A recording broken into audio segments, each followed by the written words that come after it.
Windows 11 26 H2 is finally here, and if you want to try Microsoft's latest Windows 11 26 H2 before the public release, you have two official options. And in this video, I'm gonna show you how to download Windows 11 26 H2 and install it to your computer. So without getting much more delayed, let's get started. Before proceeding further, quick question. Have you ever accidentally deleted important files, emptied the recycle bin, or formatted USB drive by mistake? But before you panic, there is a good chance your data can still be recovered. I've been using EaseUS data recovery wizard for free, and it makes the recovery process incredibly simple. Just select the drive and it automatically searches for deleted photos, videos, documents, and other files. You can even preview recoverable files before restoring them. If you ever lose important data, I'll leave the download link in the description so you can check it out. So before we begin, there is one important thing you should know. Windows 11 26 H2 is currently an Insider PB build, which means it's still under active development. Some features may change, certain apps could have compatibility issues, and you may run into unexpected bugs. That's why I strongly recommend you installing on it to your secondary PC, a spare laptop, or inside a virtual machine instead of your primary computer. So let's start with the first process.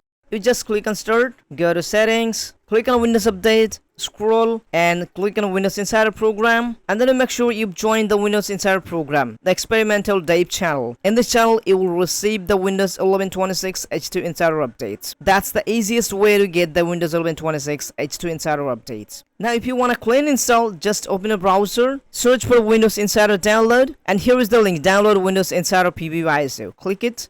Now click on this Me icon and log in with your Microsoft account here. Scroll a bit and here we'll see a drop down. Click on Select Edition and here you choose base one 26300 series. Base one is mentioning as 25H2, but whenever you install it, you will find 26H2 is showing in the WinBar section. Just select it, click and confirm. Choose your language, click and confirm, and you just click on 64-bit download and your download will be started. And after downloading the ISO, you just make a bootable USB pen drive and install it to your computer. That's it. If you found this video helpful, don't forget to like this video, subscribe, or text your download up, and thanks for watching. I'll see you in the next one.